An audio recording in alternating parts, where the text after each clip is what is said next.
तो दोस्तों इस पूरे वीडियो में हम सेट नंबर 7 2020 801 MG कोड में प्रश्न नंबर 1 का क्या कह रहा है। निम्नलिखित कथनों में से कोई एक कथन सही है, उसे पहचान कर लिखिए। पहला यहां से है, विचार विधि आचार्य रामचंद्र शुक्ल का इतिहास ग्रंथ है। दूसरा है, उजली आग यशपाल का निबंध संग्रह है। और दोस्तों प्रश्न नंबर यहां से का तीसरा कह रहा है, डॉक्टर नगेंद्र प्रसिद्ध उपन्यासकार हैं। चौथा है, राम स्वरूप चतुर्वेदी सफल भेंट वार्ता लेखक है। तो दोस्तों इन चारों ऑप्शन में पढ़ने के बाद इन चार ऑप्शन में ऑप्शन नंबर यहां से आपका चौथा सही है। राम स्वरूप चतुर्वेदी सफल भेंट वार्ता लेखक हैं, अर्थात भेंट वार्ता के लेखक राम स्वरूप चतुर्वेदी जी हैं। अब दोस्तों यहाँ प्रश्न नंबर खा कह रहा है, निम्नलिखित कृतियों में से किसी एक कृति के लेखक का नाम लिखिए। तो दोस्तों यहाँ से 4 कृति है, इन चारों के हमें लेखकों का नाम लिखना है। पहला है रश्मिमांसा, दूसरा है झूठा सच, तीसरा है गोदान, चौथा है चंद्रगुप्त। अब दोस्तों प्रश्न नंबर 1 का ग है, दीपदान एकांकी के लेखक का नाम लिखिए। प्रश्न नंबर घ है, क्या भूलूं क्या याद करूं, किस विधा पर आधारित रचना है। अंग है, शुक्ल युग की किसी एक पत्रिका का नाम लिखिए। अब दोस्तों प्रश्न नंबर 2 का क है, रीतिकाल की 2 प्रमुख विशेषताएं लिखिए। प्रश्न नंबर घ है, प्रगतिवादी युग की 2 प्रमुख प्रवृत्तियों का उल्लेख कीजिए। प्रश्न नंबर ग है, गीतावली के कवि का नाम लिखिए। आइए दोस्तों चलते हैं प्रश्न नंबर ख से प्रश्न नंबर 2 के ग तक अच्छे तरीके से पढ़ते हैं। इसके साथ प्रश्न नंबर 6, प्रश्न नंबर 9, प्रश्न नंबर 10 के जितने भी प्रश्न हैं उन सभी प्रश्नों को इस पूरे वीडियो में हम अच्छे तरीके से पढ़ने वाले हैं। तो दोस्तों यहाँ प्रश्न नंबर 1 के ख में हमें कृत दिया गया है, इन चारों कृतियों की हमें लेखक का नाम लिखना है। जैसा कि दोस्तों आपको दिख रहा होगा, रश्मिमांसा एक कृति है जिसके लेखक या रचनाकार आचार्य रामचंद्र शुक्ल जी हैं। झूठा सच के लेखक यशपाल जी हैं। गोदान के लेखक मुंशी प्रेमचंद जी हैं। जबकि चंद्रगुप्त के लेखक दोस्तों कौन है, जयशंकर प्रसाद जी हैं। तो दोस्तों यहां से रश्मिमांसा के लेखक आचार्य रामचंद्र शुक्ल जी हैं। झूठा सच के लेखक यशपाल हैं।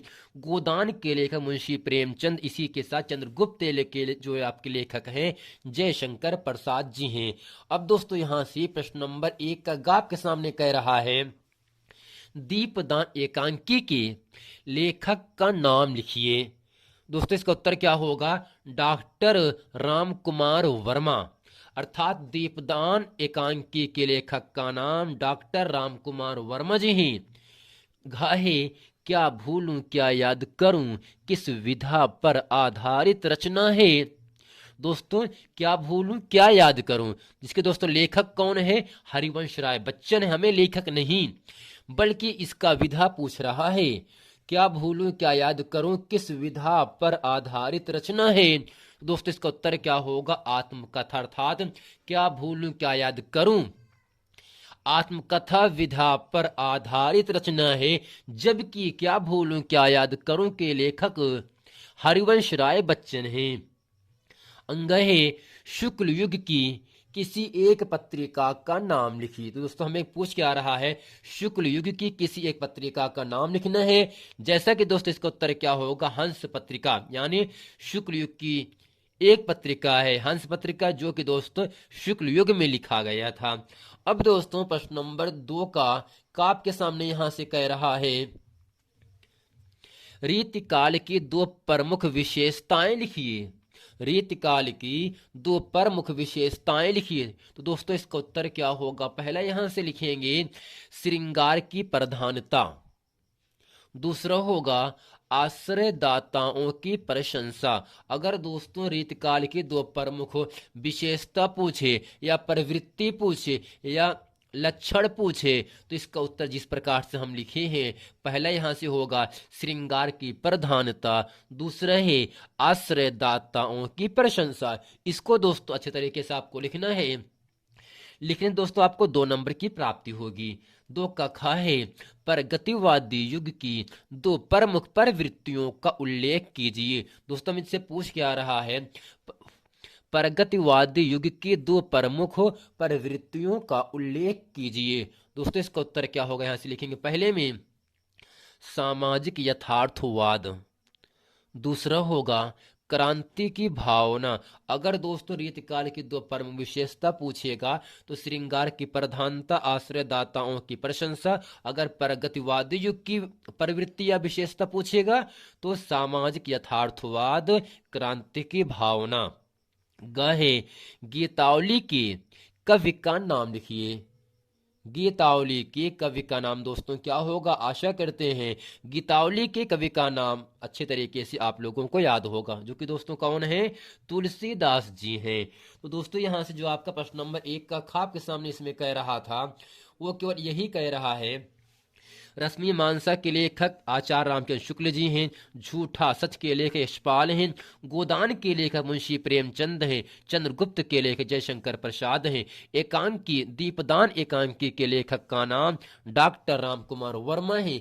इसी के साथ क्या भूलूं क्या याद करूं किस विधा पर आधारित रचना है, क्या भूलूं क्या याद करूं आत्मा विधा पर आधारित रचना है, जबकि क्या भूलूं क्या याद करूं के लेखक हरिवंश राय बच्चन हैं। शुक्ल युग की किसी एक पत्रिका का नाम दोस्तों हंस पत्रिका होगा। रेतकाल की दो प्रमुख विशेषता क्या होगा, श्रृंगार की प्रधानता, आश्रयदाताओं की प्रशंसा। खहे प्रगतिवादी युग की दो प्रमुख प्रवृत्तियों का उल्लेख कीजिए। पहले दोस्तों क्या होगा, सामाजिक यथार्थवाद है, दूसरा है क्रांति की भावना। जबकि गाहे गीतावली के कवि का नाम दोस्तों क्या होगा, तो इसका उत्तर क्या होगा, तुलसीदास, अर्थात तुलसीदास ने ही गीतावली की रचना की थी। आइए दोस्तों अब चलते हैं यहां से आपको लेकर के। तो दोस्तों यहां से प्रश्न नंबर 6 का जो अथवा का आपसे पूछ रहा है, इसमें कह रहा है निम्नलिखित का संदर्भ सहित हिंदी में अनुवाद कीजिए। दोस्तों हमें पहले संदर्भ लिखना है, फिर उसे हमें जो संस्कृत दिया गया है इसका दोस्तों हमें हिंदी अनुवाद भी करना है। आइए दोस्तों चलते हैं प्रश्न नंबर 6 का जो अथवा का प्रश्न दिया गया है इसको अच्छे तरीके से हम हल करते हैं। इसमें दोस्तों आपसे ये कह रहा है,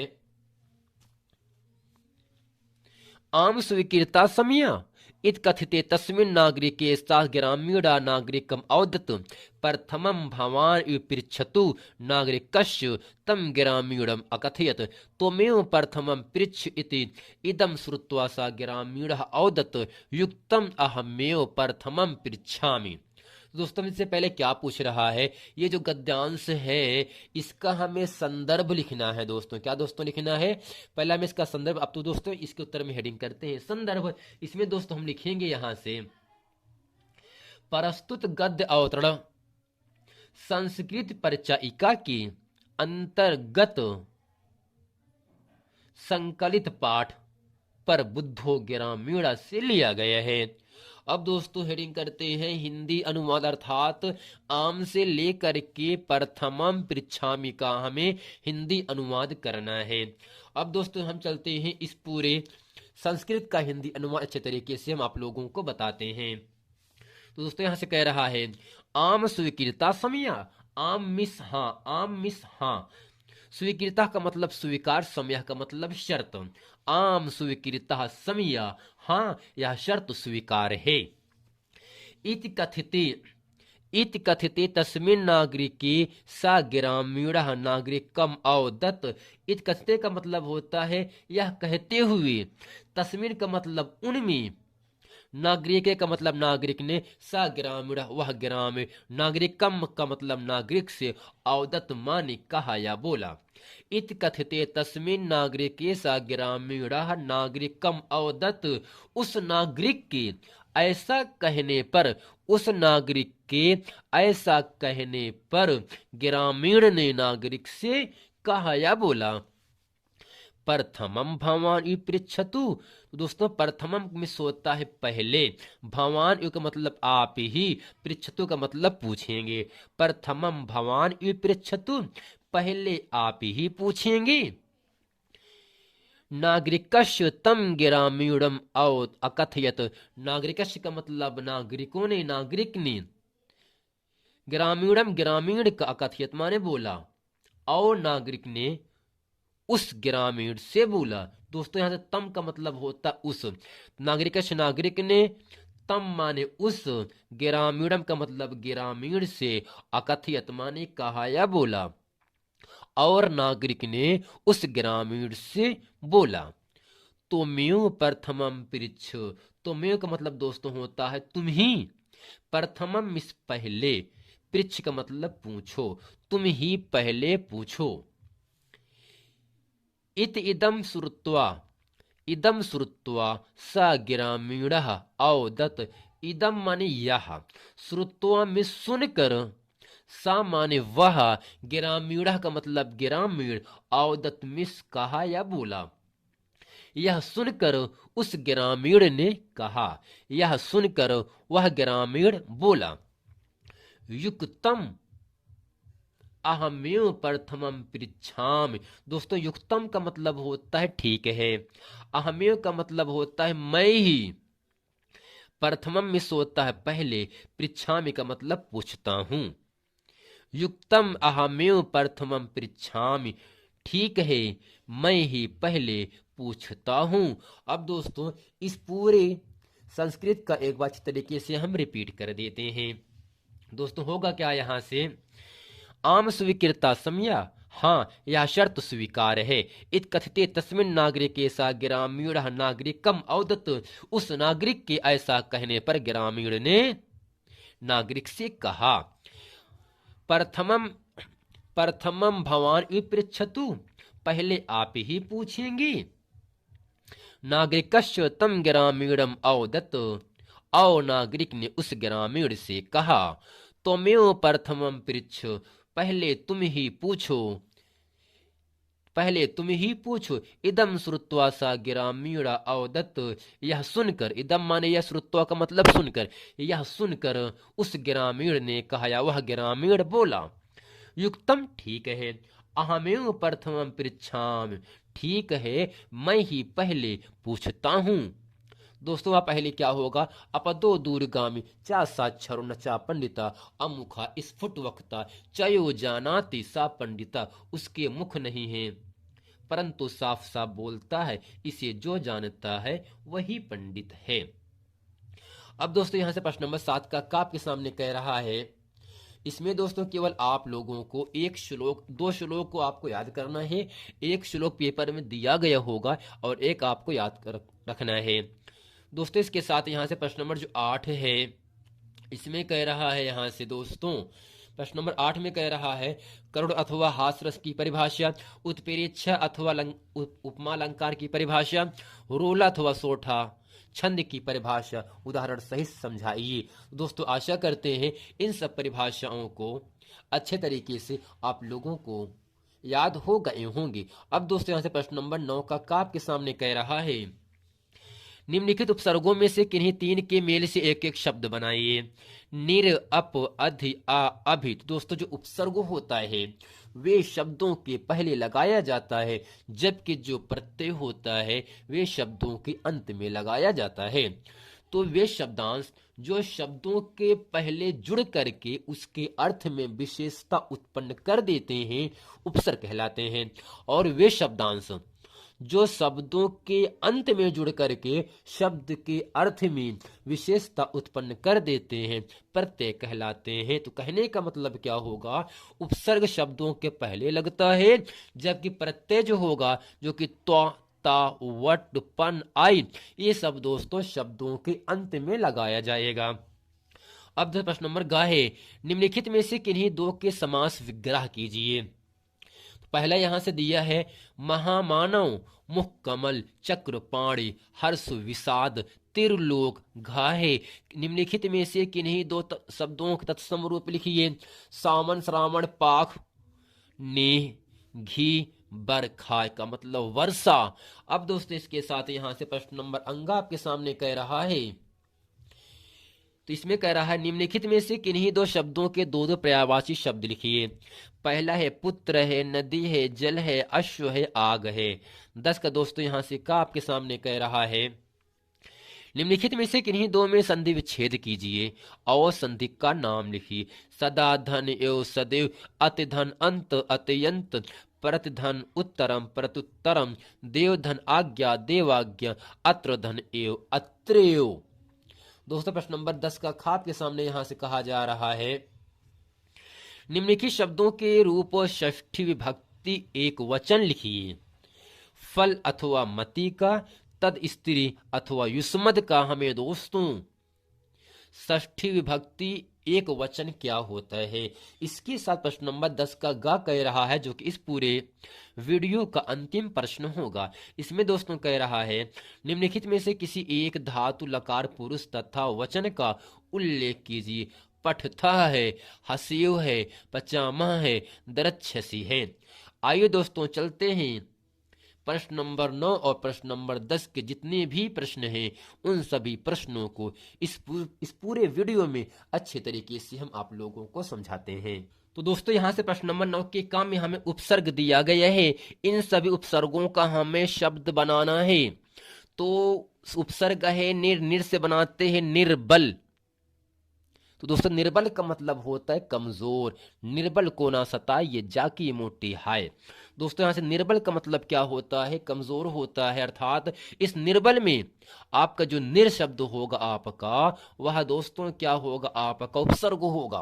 क्योंकि इसमें निर जो होगा बल के पहले लग रहा है, तो अगर जो शब्दांश के शब्द के पहले जुड़ करके उसके अर्थ में विशेषता उत्पन्न कर देते हैं, वही आपको उपसर्ग कहलाता है। अर्थात दोस्तों जब उपसर्ग या प्रत्यय को हटाया जाता है तो जो शब्दांश बचेगा उसका कुछ न कुछ अर्थ निकलना चाहिए। जैसे कि दोस्तों निर्बल में अगर हम निर हटा दें तो बल बचेगा, तो दोस्तों बल में ताकत होता है। ठीक इसी प्रकार यहाँ से जो आपका अप है, अप से हम शब्द बनाते हैं अपमान। अगर अप को हटाएंगे तो मान बचेगा, तो दोस्तों मान का मतलब सम्मान होता है। अब इसी के साथ अधि से बनाते हैं शब्द अधिकार। दोस्तों आ से बनाते हैं अजान और यहां से अभि से बनाते हैं अभिमान। दोस्तों निर से निर्बल, अप से अपमान, अधि से अधिकार, आ से अजान और अभि से अभिमान होता है।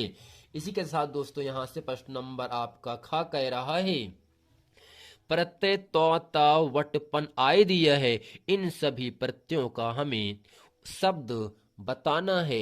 अब दोस्तों यहां से जो प्रत्यय होगा वे शब्द के अंत में जुड़ेगा।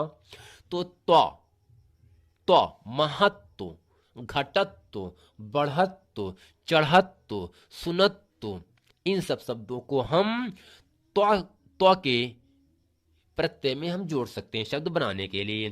त है कोमलता, सज्जनता, महानता, लघुता। दोस्तों ऐसा शब्द बनाना है जिसके अंत में त्वा ता वटपन आई लिखा होगा दोस्तों शब्द।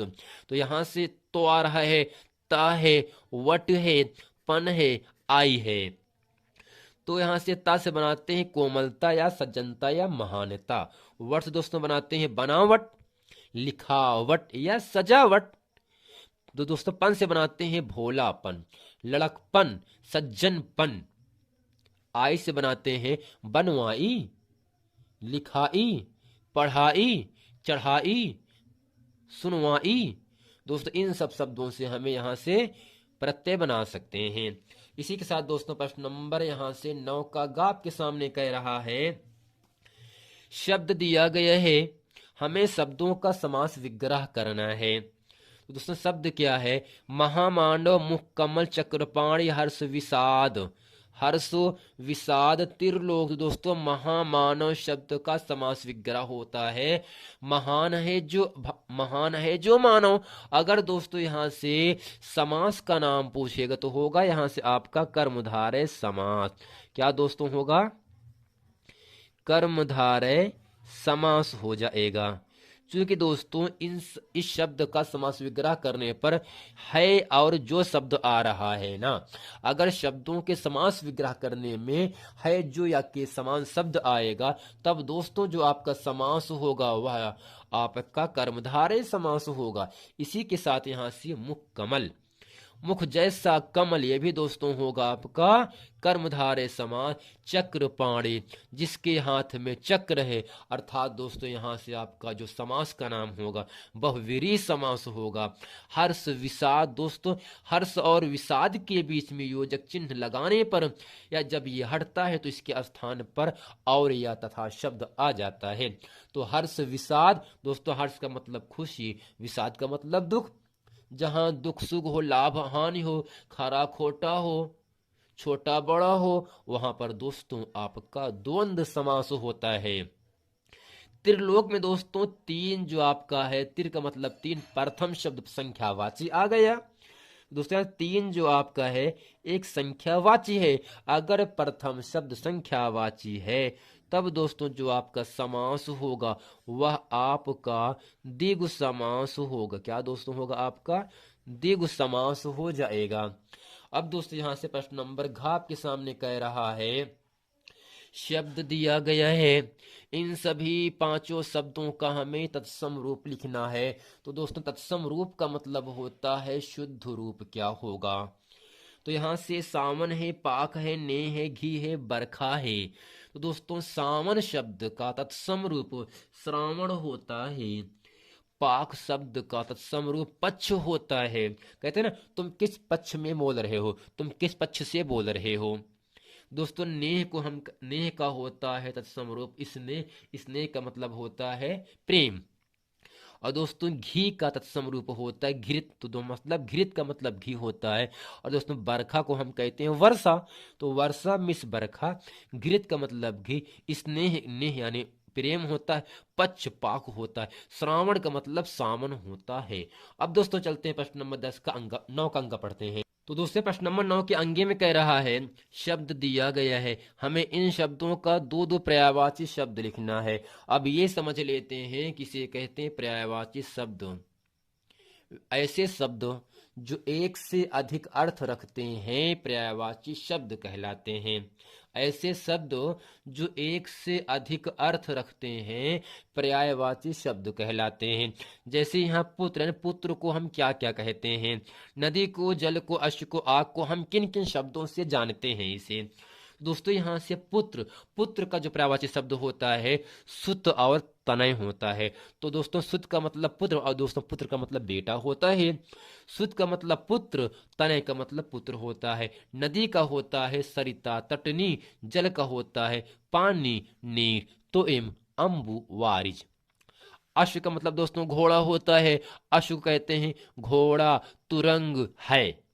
चाहे घोड़ा कहें, चाहे तुरंग कहें, चाहे हाय कहें, चाहे अश्व के, दोस्तों अश्व का मतलब घोड़ा होता ही है।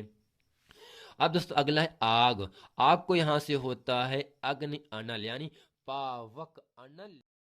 आग दहन दौ हुताशन जातुवेद, ये सब दोस्तों क्या होगा आपका अग्नि का यानी आग का पर्यायवाची शब्द होता है। क्या होगा? पावक अनल, आग, दहन, दौ, हुताशन, जातुवेद। अब दोस्तों प्रश्न नंबर 10 का यहां से क्या कह रहा है, इसमें केवल आपसे इतना पूछ रहा है, शब्द दिया गया है, संधि विच्छेद संधि का नाम पूछ रहा है। सदा धन एव, ऊपर दोस्तों दो पाई सदैव होगा, दो पाई है तो वृद्धि संधि हो जाएगा। अति धन अंत अत्यंत, ता अधूरा शब्द है, यड़ संधि हो जाएगा। प्रतिधन उत्तरम प्रत्युत्तरम आधाता है, यड़ संधि होगा। देवी धन आज्ञा देवाज्ञा, दोस्तों यहां से क्या होगा आपका देवाज्ञा में क्या होगा आपका यड़ संधि हो जाएगा।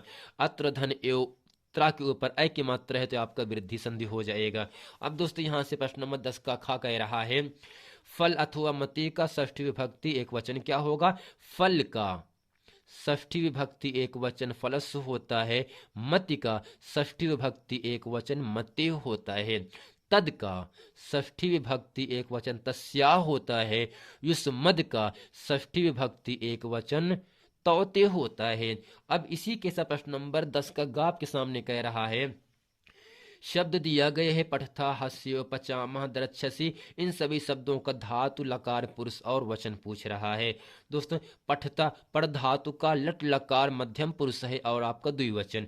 हस्यो हस धातु का विधिलिंग लकार के साथ उत्तम पुरुष और द्विवचन होगा। दोस्तों यहाँ से पचामह पच धातु का लट लकार है, उत्तम पुरुष होने के साथ द्विवचन में जाएगा। दरक्षसी मतलब दोस्तों यहाँ पे होता है दृश्य का मतलब देखना होता है। तो दरक्षसी दृश्य धातु का लिट लकार का मध्यम पुरुष एक वचन होता है। दोस्तों आशा करते हैं पठ हस पचाम दरक्ष यानी पठ हस पच नदी नदी का इन सब शब्दों का धातु रूप अच्छे तरीके से आप लोगों को याद कर लेना है। अब इसके साथ दोस्तों जो आपका यहाँ से प्रश्न नंबर 11 रहेगा, उसमें दोस्तों 5-6 नाम दे दिया गया होगा, उसमें आपको एक विषय पर आपको निबंध लिखना है, जिसके लिए आपको 9 नंबर की प्राप्ति होगी।